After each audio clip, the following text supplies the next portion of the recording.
Amusement parks are a combination of the carefree and the fantastic, a world of escape from the pressures of everyday life.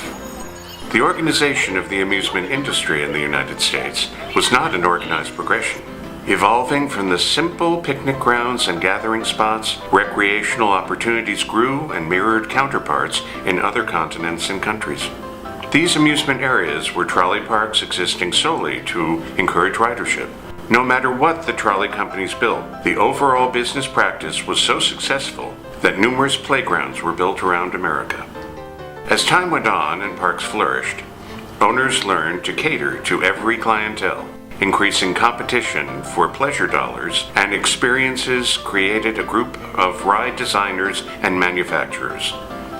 Rides were being mass-produced and distributed to various parks around the world, meeting the growing demand for thrill seekers. The ride was not just a piece of machinery, it was an experience. The rides had a story.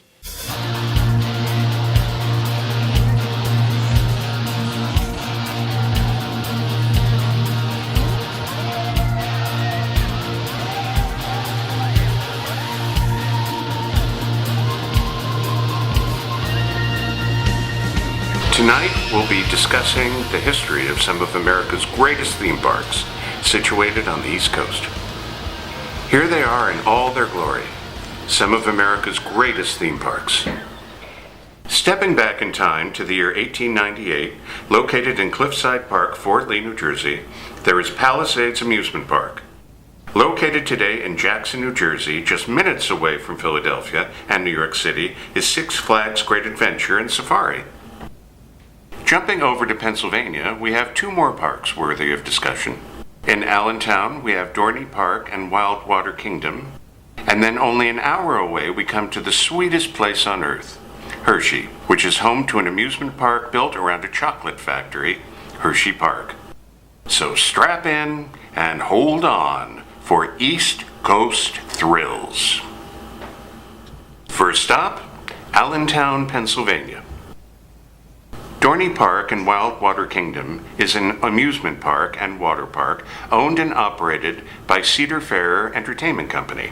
The park features 8 roller coasters, other adult and children's rides, and a water park, Wildwater Kingdom. Dorney Park traces its roots back to the year 1860, when Solomon Dorney built a trout hatchery and summer resort on his estate outside of Allentown. In 1899, the Allentown Kutztown Traction Company, owned by Solomon Dorney's brother, O.C., completed a trolley line running from the center of Allentown to the park and eventually to nearby Kutztown. A critical addition that season to the park was a brand new carousel, carved by Gustav Denzel. The park featured hand-carved animals. As important as the addition of the carousel was ride operator Jacob Plar. Plar was a friend of the carousel owner, and his arrival at the park marked the beginning of a 91-year-old relationship between Dorney Park and the Plar family. The trolley company continued to expand the park, and in 1920, Plar installed the Whip, which remains today as the oldest ride in operation at Dorney Park. The Whip was special because, being like a smaller child, I never really knew if I would have to hold on tightly to stay in, or like being thrown up against the side kind of gave me a little bit of a thrill because there was a chance of being thrown out where, you know, obviously it wouldn't happen, but in my mind as a child I thought that way, and having to hold on tighter to that.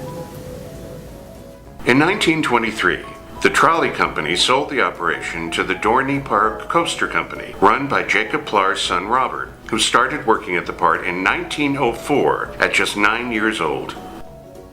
They arranged for the Philadelphia Toboggan Company to add a series of major attractions that would transform the park over the next few years. In 1924, a new roller coaster, simply called Coaster, opened. It still stands till this day at 72 feet and has a top speed of 63 miles per hour. Dorney Park guests now know it as the Thunderhawk.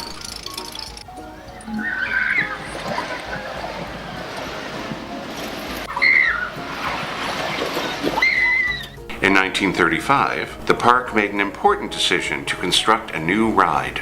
The famous Burlington Railroad Zephyr train and its high-speed runs through the American West fascinated the country.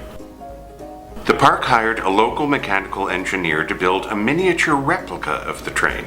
It featured a unique drive system in which a gasoline engine in front of the train drove an electric motor between each car, which then in turn spun the wheels. Since this was a rare novelty, people began flocking to Dorney Park through the remainder of the Depression. Today, it still retains its original motors and a favorite attraction for both the young and old. However, not every idea worked well.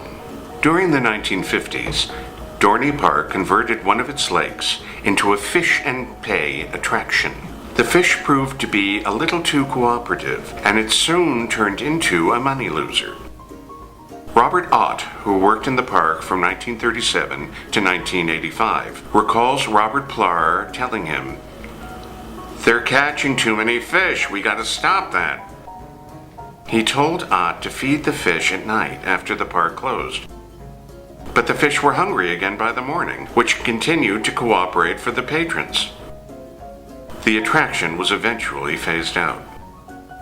In 1960, amusement park designer William Tracy created a detailed facade for the roller coaster bumper car building to serve as a park entrance. It was topped with a giant clown that was given the name El Fundo, which in translation stood for Allentown has fun at Dorney.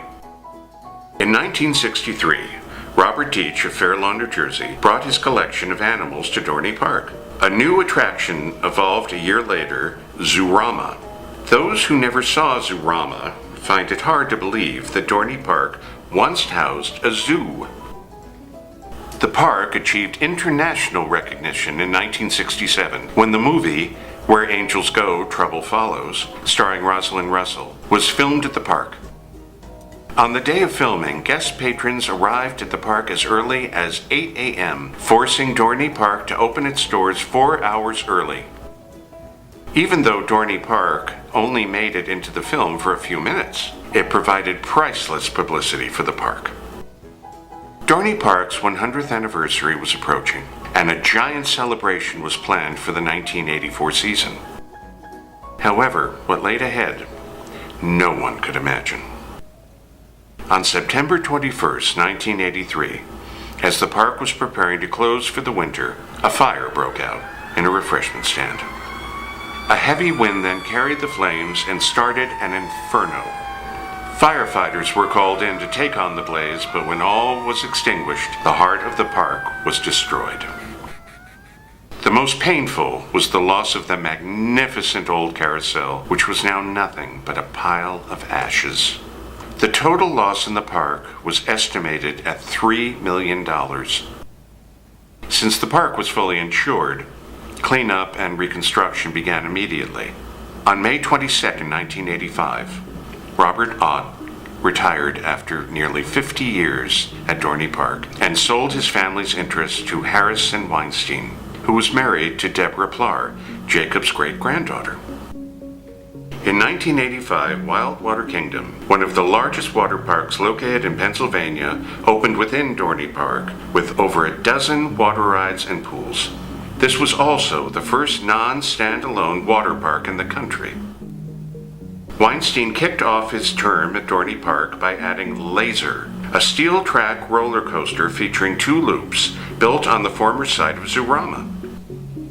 At 1987, the park received a new modern-day carousel, and Wildwater Kingdom received a runaway river ride in which riders traveled on inner tubes down a long river. It was my 8th grade graduation trip, field trip, whatever you want to call it. And obviously we're coming from Belleville, New Jersey, so it's quite a ride. But we made it up, and my friends and I think there were 4 or 5 of us, decided, we said, we're just going to chill out. We're going to go on this lazy river type of thing. And, we're just going to relax. So we all we pile into this tube. And all of a sudden we're rushing down this slide. And we're bobbing and we're bouncing and we're going back and forth. And it was the most ludicrous lazy river ever. Dorney Park jumped into the roller coaster arms race by answering in 1989 with Hercules, the world's largest wooden roller coaster. Hercules took advantage of the hillside to build a 157-foot drop, 16 feet taller than any other wooden roller coaster drop in the world. Dorney Park and Hercules achieved national headlines of a different sort following the 1989 season when Six Flags Over Texas announced construction of what they claimed would be the world's tallest wooden roller coaster. On March 30th, 1990, Dorney Park filed suit in federal court asking Six Flags to cease all advertising claiming that their roller coaster was the tallest in the world. As the trial was set to start, the two parks reached an agreement in which each park acknowledged the other's claim. Dorney Park had the highest drop of any wooden roller coaster, and Six Flags Over Texas had the highest hill. On January 23, 1992, Cedar Fair Limited Partnership announced that it had reached an agreement to purchase Dorney Park and Wildwater Kingdom. Cedar Fair is a publicly held company that had achieved fame by purchasing Cedar Point, a dying amusement park in Sandusky, Ohio, in 1956 by transforming it into arguably one of the largest and most successful amusement parks in the world. Cedar Fair kicked off its expansion program with improvements for the 1993 season. The main attraction was Whitewater Landing, billed as the largest waterfall plunge in the world. Next door was the Cedar Creek Cannonball, a new train ride that connected the amusement park and the water park together. Development of this area continued in 1994 with the addition of Thunder Canyon. Dorney Park and Wildwater Kingdom became a single unified attraction in 1995 as a result of a new entrance that linked both the parks together. Serving as a new focal point of the entrance was an antique carousel relocated from Cedar Point. World-class roller coasters are a signature of Cedar Fair, and Dorney Park announced that after 3 years of planning, that by 1997, a new roller coaster would inhabit the landscape, Steel Force. Standing at a whopping 205 feet, the first drop sends riders careening down a hill, traveling at speeds of up to 76 miles per hour, and then into a 120-foot-long tunnel, followed by a high-speed helix.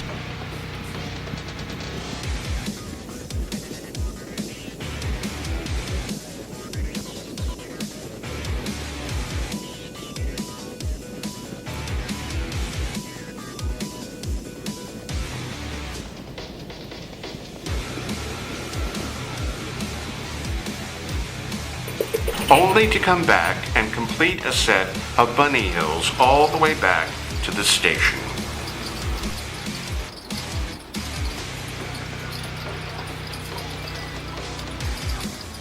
The entrance was further developed with the addition of Coaster's Restaurant and Hang Time, a flat ride that takes riders on a crazy tumbling journey.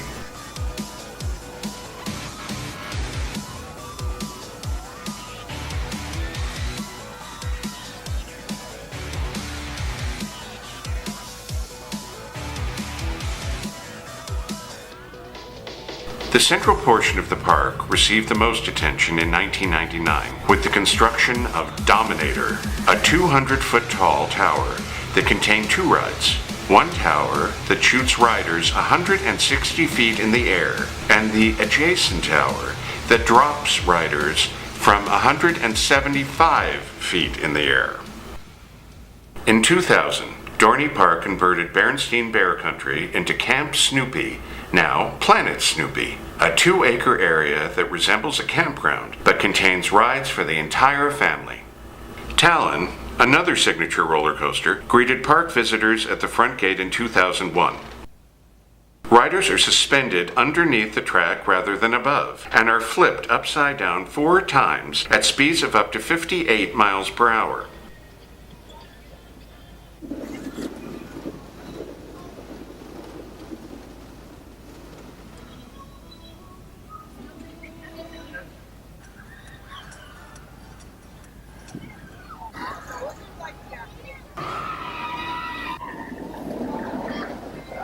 In 2012, Dorney Park introduced Stinger, another suspended roller coaster, but this time with passengers facing one another while riding the roller coaster both forwards and backwards. Stinger is the only suspended boomerang inverted steel coaster on the East Coast with face-to-face seating.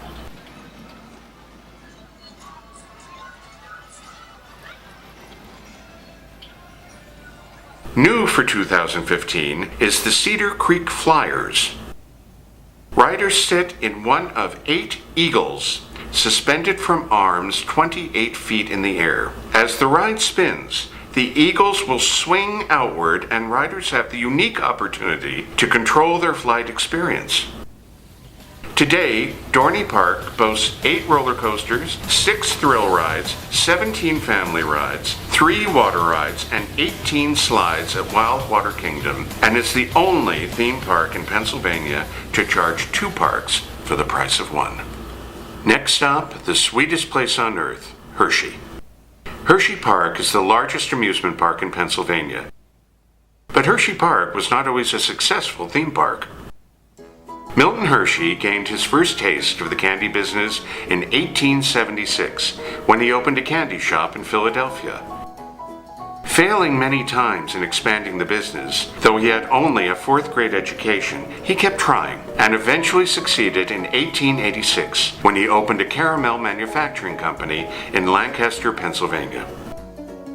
During a trip to the World's Columbian Exposition in Chicago in 1893, he became obsessed with German chocolate making and soon began producing chocolate at his Lancaster factory. As the company grew and Hershey's wealth expanded, so did his vision for creating a model community in his home region. In the town that came to be known as Hershey, Pennsylvania, Hershey built schools, parks, churches, recreational facilities, and housing for his employees. He even added a trolley system for the workers. At his side for much of his life was his wife, Catherine, whom he'd married in 1898. Unable to have children of their own, the Hersheys focused a good portion of their giving on endeavors that benefited kids. In 1909, the couple opened the Hershey Industrial School, a facility for orphan boys. It has since become a landing spot for girls as well, and is now known as the Milton Hershey School. The future of the park was set the following season in 1904, when Hershey's business manager, at the urging of one of the company's salesmen, acquired a new carousel for $1,500. The popularity of the carousel prompted Hershey to seek other rides for the growing resort, and in 1910, an electric miniature railway was constructed to provide transportation throughout the shaded grounds. Milton Hershey, who by now had become a well-known philanthropist, launched the Great Building Campaign as a way to put local men to work. Many of the town's largest buildings were constructed, including the Hotel Hershey and the Hershey Community Center, the Hershey Industrial School, the Hershey Park Arena, the Hershey Gardens, and the Hershey Stadium. Milton had developed a special connection for his amusement park and was often seen strolling the grounds picking up litter, with the exception of Hershey bar wrappers, which he left on the ground face up. In 1944, Hershey Park procured its current carousel, a large 4-row model manufactured in 1919 by the Philadelphia Toboggan Company. The carousel turned out to be the last ride Milton Hershey purchased. On October 13, 1945, Milton Hershey passed away at the age of 88 from pneumonia. Hershey's successors continued to upgrade the park. In 1946, they launched the largest expansion in history with a larger, faster coaster, the Comet. The Comet which still exists to this day, stands 84 feet tall and has a first drop of 80 feet over Spring Creek, followed by a second 70-foot drop toward the creek. With the opening of Disneyland in 1955, theme parks and their larger, more elaborate rides were spreading and appealing to people throughout the country. Hershey Park responded back by adding similar rides, including the Dry Gulch Railroad and a large turnpike ride along the creek in 1961. The Skyview Sky Ride debuted in 1966, along with the monorail in 1969. The monorail was built as a joint venture between Hershey Park and Hershey Chocolate to help relieve the increasing heavy foot traffic that traveled through the candy factory every day. The ride made stops at the amusement park and in town near the factory. With theme parks opening at an increasing rate, many parks like Hershey Park were folding. Management had to decide whether to improve the park or close it and redevelop the land for more passive uses. Management chose to keep the park open, and in 1969 hired Randall Dwell, the most successful theme park designer of the era, to formulate a master plan to overhaul Hershey Park. The park was fenced in and admission was charged for the first time in 1971.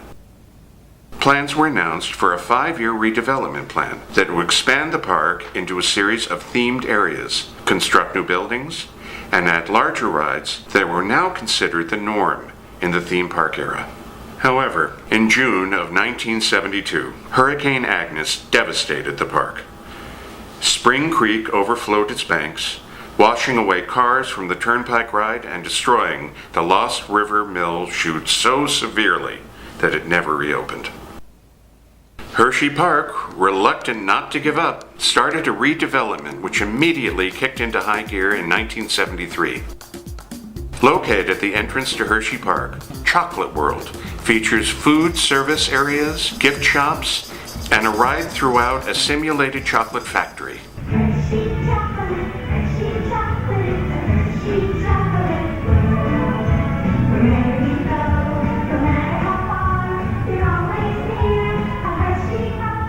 The energy crisis in 1974 forced Hershey Park to curtail their plans for expansion.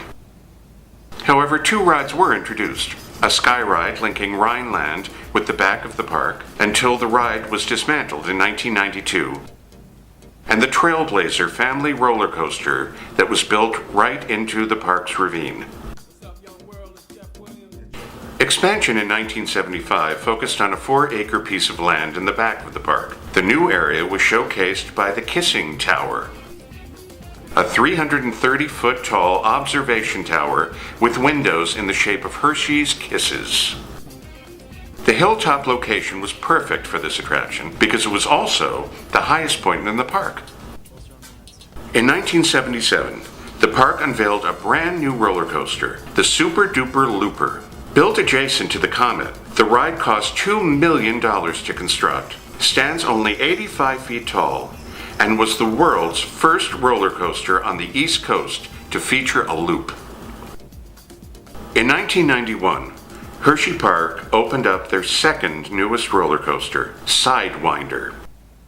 Sidewinder is a boomerang shuttle kind of roller coaster which takes riders up 116 feet and then drops them both forwards and backwards through a total of 6 inversions.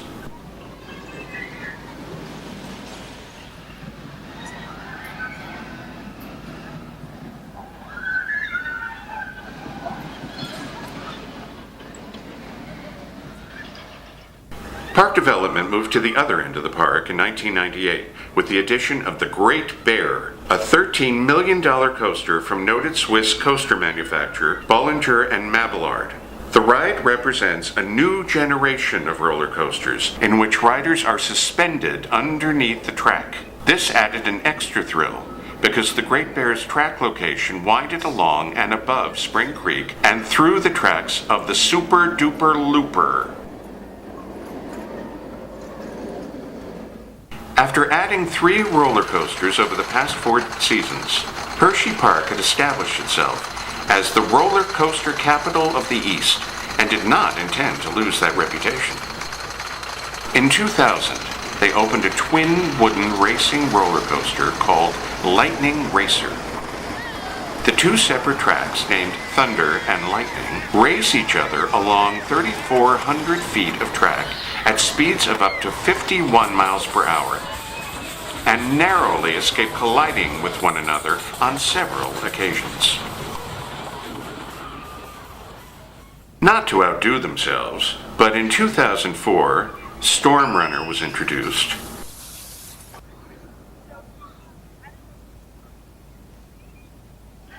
Fahrenheit in 2008.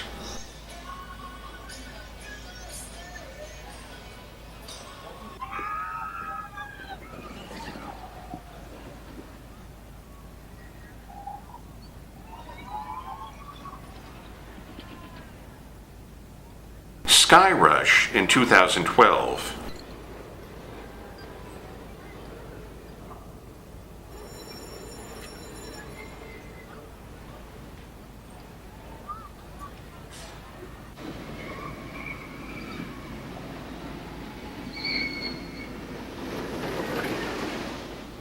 And new for 2015 is Laugh Track, the first indoor spinning glow coaster in the United States.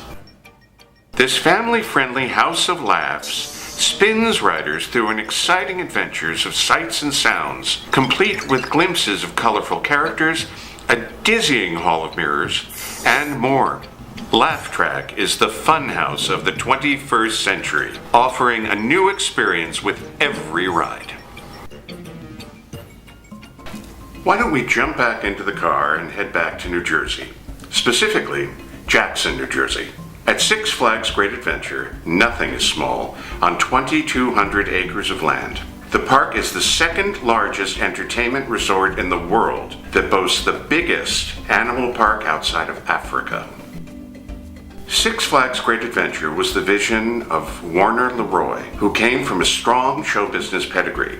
He was the son of Mervyn Leroy, producer and director of such famous Hollywood movies as The Wizard of Oz. You, my pretty, and your little dog, too. Also the great-nephew of Jack Warner, founder of Warner Brothers Studio. In the early 1970s, Warner developed a partnership with the Hardwick Companies, which operated safari parks around the world, and soon acquired a site in central New Jersey, midway between New York City and Philadelphia. Construction, however, was delayed by a dispute over a portion of the land, but within 6 months, what was then known as Great Adventure had become a reality. The park opened on July 4th, 1974. Great Adventure opened with two major components, the animal safari and the theme park. You are about to begin the greatest day in your life. That's great adventure.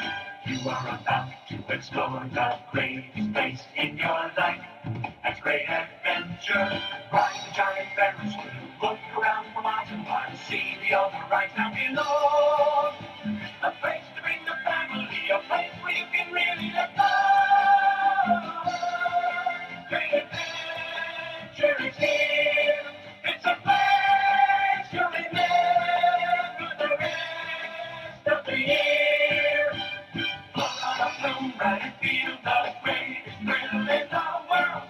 At Great Adventure, laugh at the dolphins and the greatest high divers in all the world. At Great Adventure, the Justin and the Cherry Prince will put a smile upon your face and a root to what was the show. The biggest game safari park, the anywhere around you can go. Great Adventure is off exit 7A, New Jersey Turnpike. It's now open every day and every night from 10 to 10. So come any day, come any night. The greatest day in your life is here.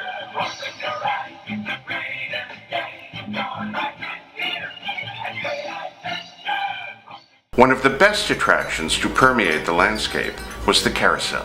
It was originally carved in 1881 by Frederick Savage, who is widely credited with developing the modern-day carousel. Another unique attraction was the Garden of Marvels, Built at a cost of $1.5 million, the garden featured highly detailed miniature-scale models of 76 famous European buildings nestled among beautiful flowers. The Yum Yum Palace restaurant, now the Yum Yum Cafe, looks like the world's largest ice cream sundae. A huge stockade fort dominates the Rootin' Tootin' section and houses the runaway train and skyride. Riders of the log flume board in an oversized sawmill.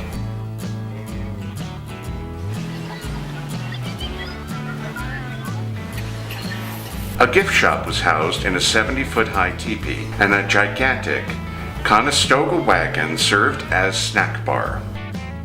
Above all this, a 110-foot-tall hot air balloon, built as the world's largest, floated over the park as its trademark to great adventure.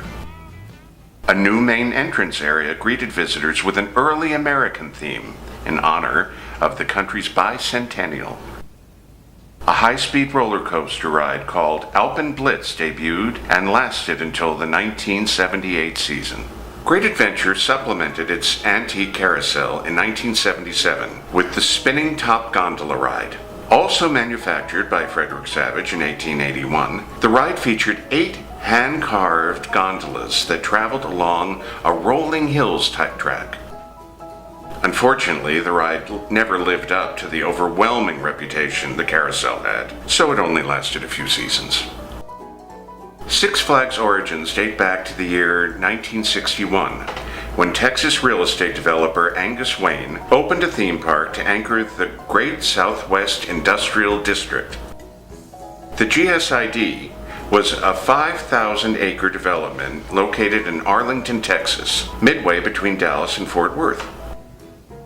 The park's 6 areas were themed after the territories Texas had once been part of: the Confederacy, France, Mexico, Spain, and the United States, leading to the name Six Flags Over Texas.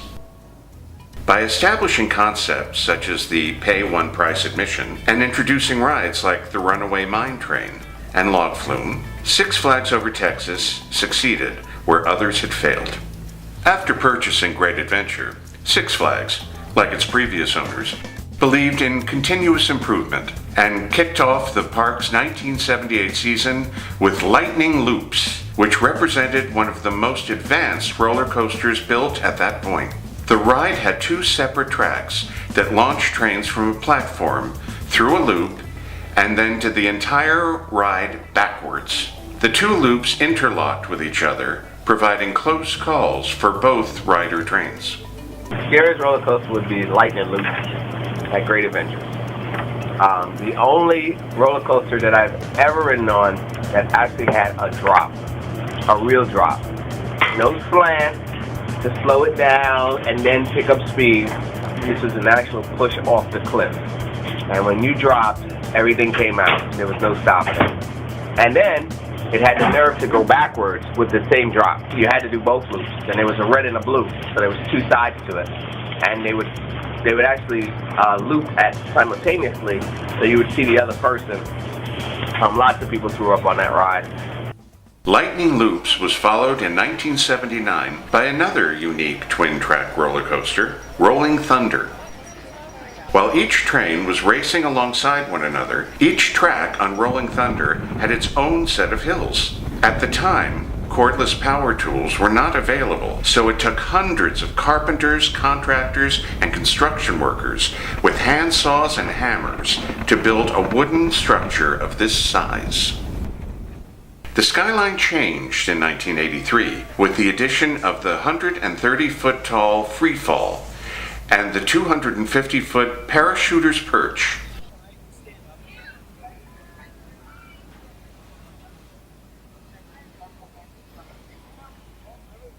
In 1984, the Sarajevo Bobsleds, a roller coaster whose cars freewheel down a trail, much like bobsleds, was added. To celebrate the opening of the attraction, Great Adventure offered free opening day admission for those who showed up with a snowball. Another unique roller coaster arrived in 1986 when the Ultra Twister opened, the only one of its kind in the United States. The ride began its run by hauling 6 passenger cars straight up to the top of a 97-foot hill. The cars plunged straight down, crested a second hill, and then traveled through a 360-degree spin. The cars were then transferred to a lower set of tracks where they went backward through 2 additional 360-degree spirals. Initially a success when it first opened, Ultra Twister developed technical problems, which kept compounding, and after a spotty record of running, the coaster was closed during the latter months of the 1988 season. 1985 brought the looping Starship, which bore the name Challenger. The name was immediately removed after the devastating explosion of the Challenger space shuttle in January of 1986. Like the swinging ship rides, it offered high capacity, reliability, and a visually exciting attraction as it took this thrilling concept to the next level, a 360-degree loop.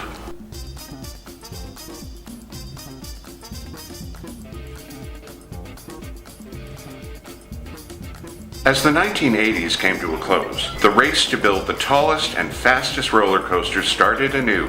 Six Flags Great Adventure jumped into the roller coaster rat race in 1989 with the Great American Scream Machine, which replaced the Sarajevo bobsleds that were relocated to Six Flags Great America in Illinois. The new ride was designed and built by Aerodynamics and opened as the largest looping roller coaster in the world, standing 173 feet tall and featuring 7 inversions, traveling at a top speed of 68 miles per hour. The ride included 3 of the tallest vertical loops in the world, 136, 107, and 97 feet high.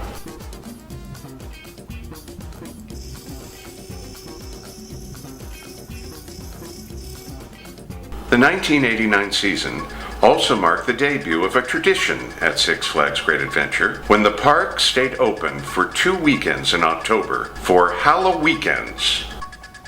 This celebration transformed the park into a Halloween wonderland, complete with several custom-built haunted houses erected just for the event. Today, known as Fright Fest, the event now encompasses the entire month of October. First they changed the fountain to blood and everything, which I really find really spooky. They have people walking around dressed up with beautiful, beautiful makeup. They had people jumping out at you. They had all these distractions to keep you from looking at people coming out, and I just thought that was really, really smart of them to do, but still really scary. One of the first characters utilized to theme a great adventure attraction was Batman, with the introduction of a Batman stunt show for the 1992 season. My aunt and my uncle and cousins took me to Six Flags when the first Tim Burton Batman came out, and they had a whole Batman theme going in the park. They had a stuntman show where Joker would fly down on this high wire or something, and he would kick Batman, and then they'd have this fight. And I had this thing, even to this day, I kind of preferred the look of the Adam West Batman that was, blue and gray. And the Batman in the black costume looking all, brawny, it scared me a little bit. And I remember Joker was right, they sat me in the aisle, and Joker came right next to me and went, and flew down this wire, and it scared the bejesus out of me, and I loved it. However, things didn't kick into second gear until 1993, when Batman the Ride replaced lightning loops. Batman the Ride is a roller coaster in which riders are seated in trains suspended underneath the track with their feet dangling, as if on a ski lift. Dubbed as an inverted coaster, the ride stands 105 feet tall, complete with 5 inversions. Batman the Ride was not only groundbreaking for the way people rode it, but also was one of the first to spawn a new generation of roller coaster manufacturer copycats. The ride was not just a piece of machinery. It was an experience experience. It was no different than going to a movie, knowing everything's on a screen and it's not coming out and grabbing you, but still being sucked into the story. The rides had a story. The ride had a story of its own.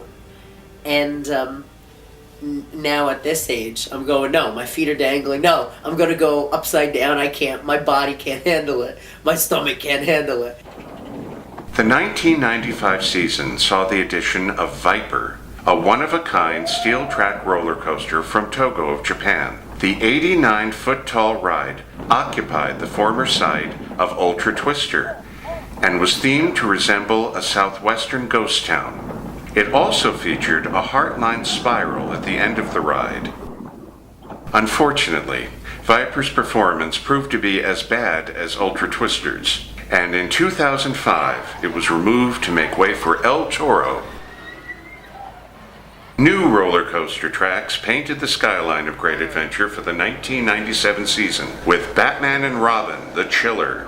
This ride was built in conjunction with the 1997 summer blockbuster, Batman and Robin. The Chiller was another one-of-a-kind roller coaster that had two separate tracks, one Batman and one Robin. Trains were shot simultaneously out of the station using linear induction motors. The two tracks then traveled side by side through a 200-foot-high summit, where they reversed and did the entire journey backwards. Over its first 25 years in business, Six Flags Great Adventure became one of the most popular theme parks in the country. But despite the constant expansion program, guests still found long lines on busy days. Six Flags decided to attack this issue head-on in 1999 with the largest single-year expansion than any other theme park had ever undergone. Anchoring the expansion was the addition of Medusa, another roller coaster designed by B&M, which was labeled as the world's first floorless coaster. The riders sat propped on top of the track in open cars with no sides or floor. The ride, today known as Bizarro, features 7 inversions and travels up to 61 miles per hour. I remember walking up in line and there was someone in front of me who was really, really terrified. And just the look on his face, it was just complete shock. It was really just terrible to look at. And he ended up getting on the ride, which was all exciting. But as soon as the ride came to a halt, he got off and he ran off. He ran out and just ran down the steps and everything. When I got down to the floor, I saw this puddle of puke. I just assumed he had a good time on the ride. In 2000, they took New Jersey by storm with the installation of Hurricane Harbor, a 15-acre water park. The park was designed to be a lush tropical oasis with crystal clear water, white sand, and shady foliage. Celebrities Bob Denver, Russell Johnson, and Dawn Wells from Gilligan's Island attended the ribbon-cutting ceremony for Hurricane Harbor. The park's roller coaster lineup reached new heights with the opening of Nitro in 2001. As soon as you get on the ride, you start going up this hill, and it's just really exciting going up because you feel the tension and everything. You don't know when you're going to drop, and then as you're going up, you can actually look down from where you are and you can watch the drop, like right before you even fall. It's really, really, really exciting. As soon as you sit down, this bar pushes down on you, and that's the only thing holding you down, which to me is really scary. I love the fact that it goes into this dark wilderness area that seems like forbidden, that you're not allowed to see, that no one can see unless you're on the ride itself, which to me is really, really cool. The park continued its tradition of presenting unique roller coasters when it introduced Superman Ultimate Flight to the park for the 2003 season. The ride features trains where riders dangle underneath the track, flying Superman style. In 2004, Six Flags began a series of commercials linking all of the Six Flags parks together. The commercials were notable for a new mascot, Mr. Six, an apparently feeble old man in a tuxedo and red bow tie. The commercials were an immediate hit, and Mr. Six almost instantly became the official mascot although he was initially retired after the 2005 season. Since 2011, Six Flags TV ads got a brand new slogan, Go Big, Go Six Flags, for its current Six Flags theme parks. For the 2005 season, Six Flags welcomed the coaster arms race that was going on for the last 2 decades and answered with the record-shattering, fastest, and tallest roller coaster in the world, Kingda Ka.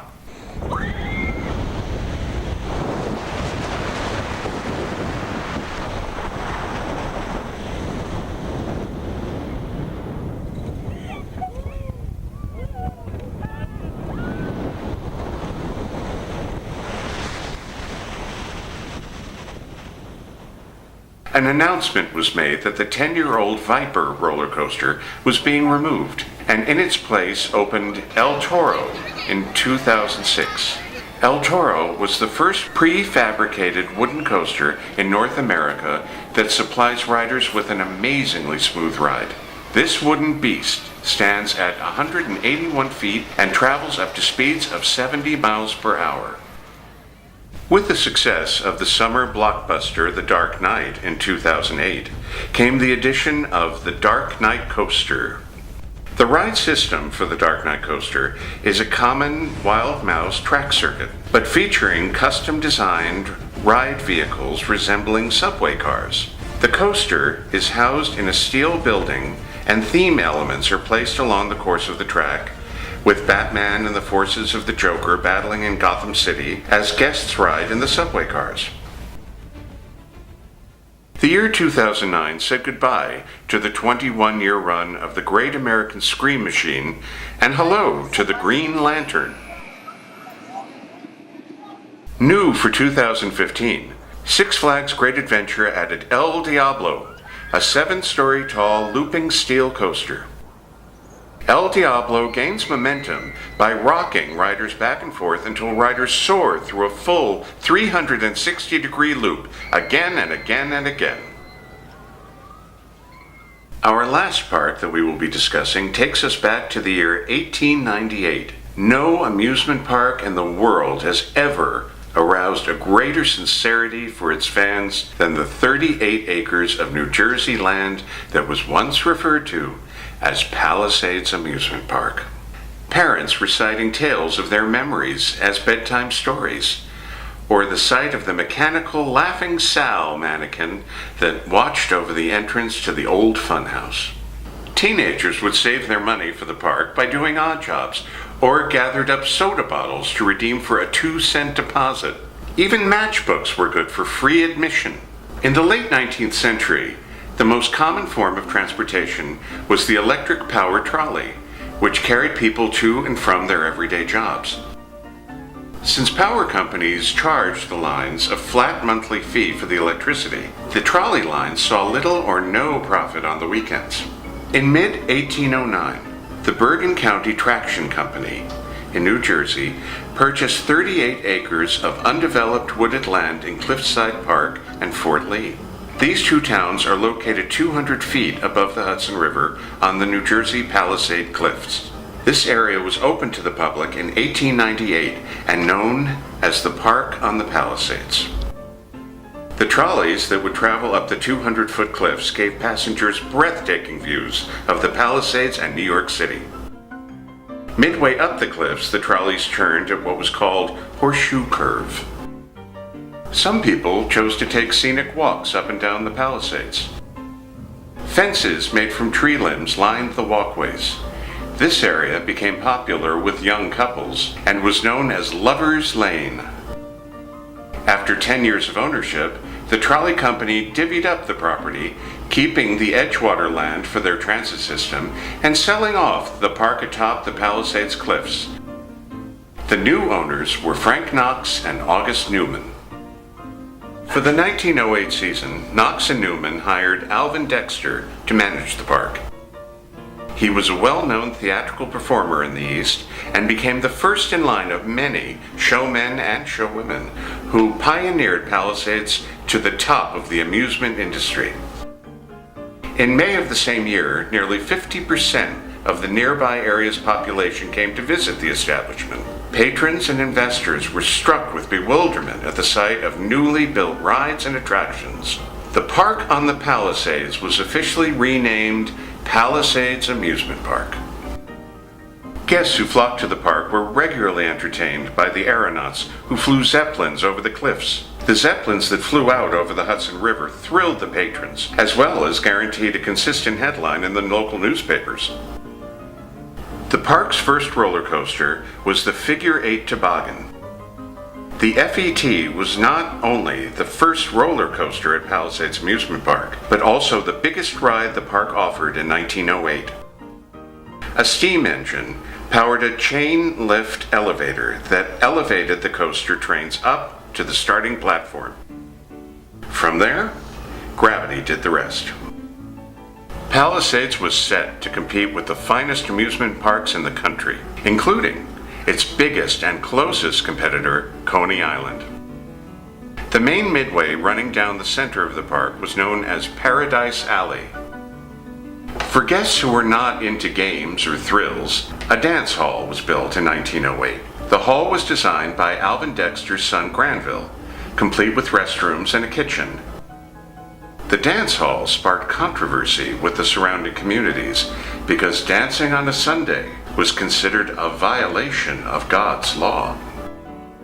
In February of 1910, the park was acquired by the Palisades Realty and Amusement Company, fronted by Joseph and Nicholas Schenck. Born in Rybinsk, Russia, the Schenck brothers came with their family to the United States in 1891. While visiting Fort George Amusement Park in New York City, the brothers recognized a potential source of profit. The Schencks also saw enormous potential in the entertainment industry and began providing vaudeville acts to the amusement parks. A steady guest at Fort George was an entrepreneur named Marcus Lowe. Lowe had roots in Nickelodeon parlors and penny arcades. He took a liking to the brothers and loaned them money to establish several attractions of their own in an area within Fort George Amusement Park. In 1910, the Schencks wanted a bigger showcase than Paradise Park could provide, so they turned their eyes to Palisades Amusement Park. The brothers set about to make Palisades one of the most famous amusement parks in the country. The newly designed front gate displayed the Schenck brothers' name. At a cost of $25,000 in 1910, the Scenic Railway roller coaster was constructed. The cars received their power from a center rail that provided electricity similar to how a railway car receives its power. The track was over 4,500 feet long, and the ride lasted approximately 3 minutes. A driver in the front seat piloted the cars, which could either go forward or in reverse. The Scenic Railway was built near the front entrance to the park so that every turn and scream could be heard from miles around. To appease the nearby residents' complaints regarding noise pollution, the Schencks agreed to shut down the ride no later than 10 p.m. every night.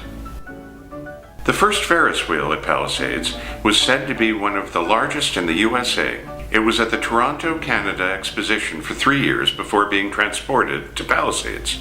The structure was roughly 75 feet high. The supports were made from steel, and the gondolas from wood.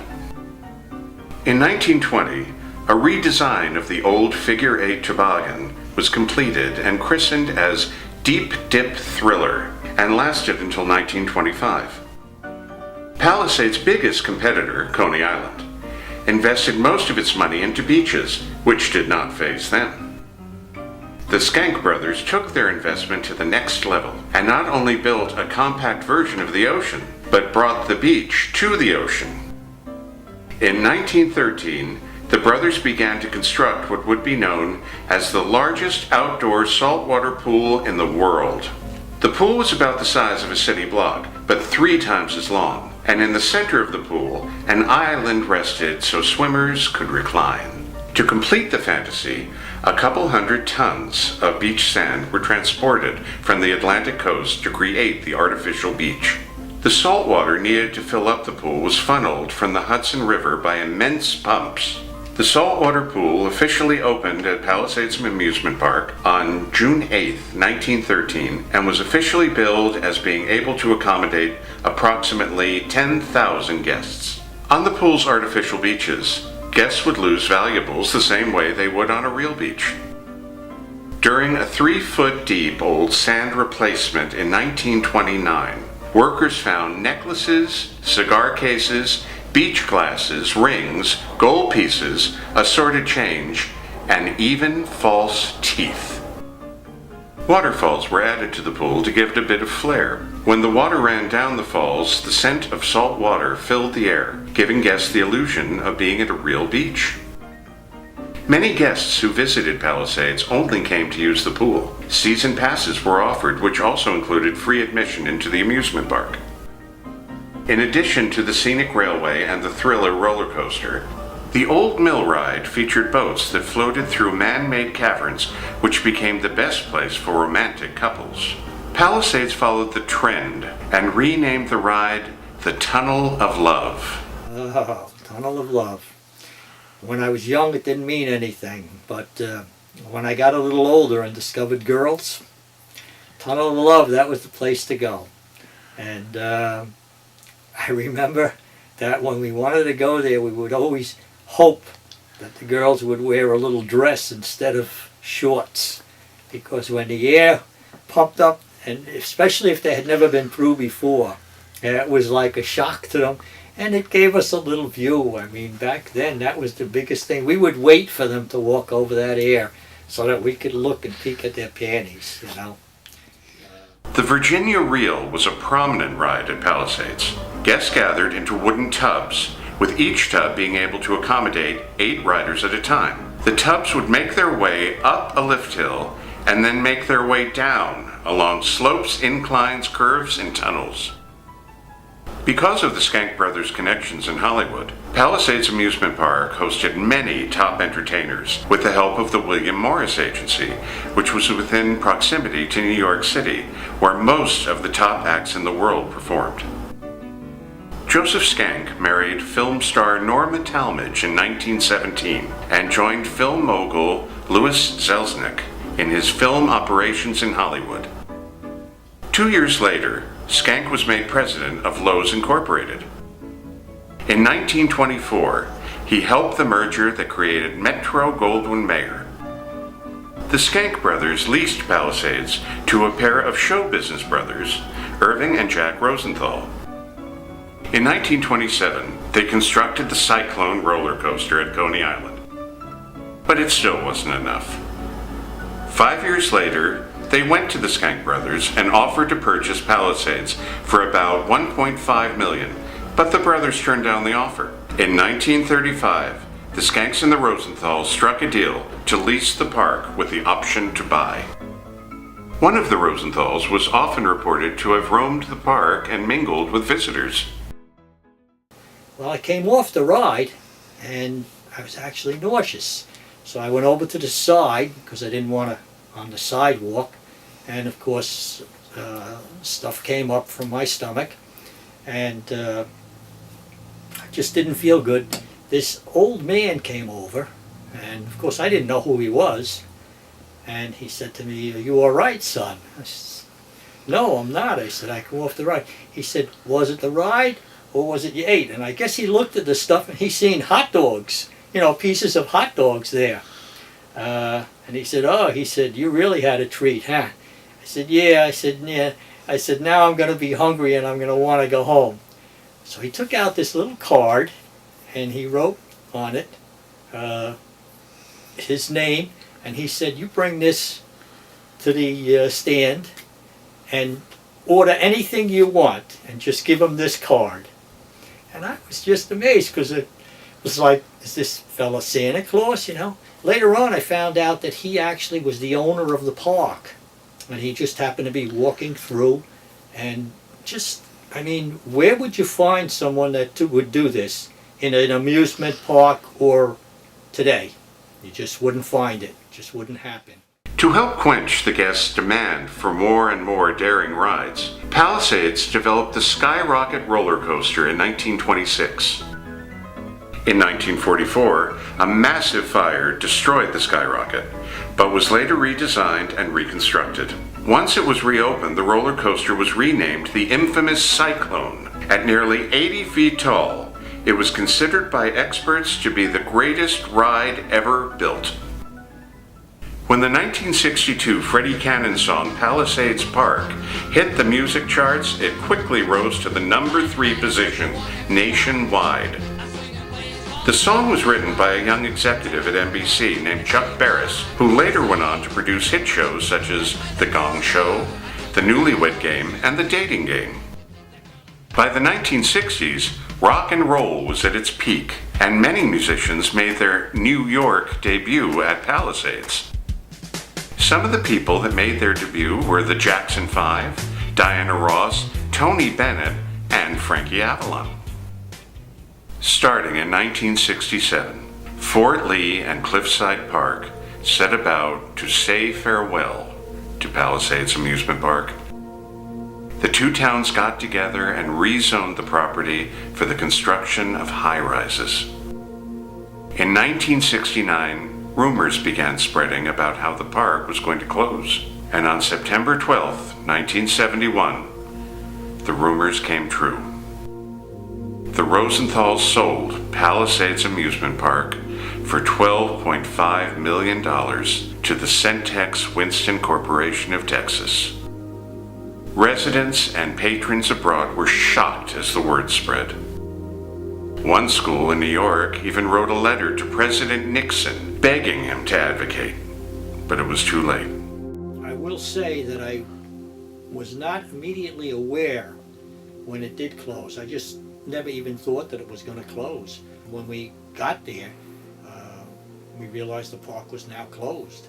We realized that we're never going to come back to this park again. Kind of regretted not coming more often. I mean, I think that was the summer. I was older, so, you know, life gets a little more complicated. You always feel you have more time to do something. And now it's closed, so that was one of my regrets, that I didn't come more often that summer. Little by little, Palisades was dissembled and pieces were sold to amusement parks around the country. As a condominium complex, the Winston Towers now stands on the site of what locals believe an important landmark. The Palisades Amusement Park Monument was erected on September 26, 1998. The monument is surrounded by benches and a piece of the Palisades cliff with 2 plaques affixed to it. With the past behind us and the future ahead, technology continues to push boundaries to new speeds, lengths, and heights. We hope that you enjoyed this collaboration of a few of the greatest theme parks that the East Coast has to offer. For all the thrill seekers out there, we hope to see you at your nearest theme park soon.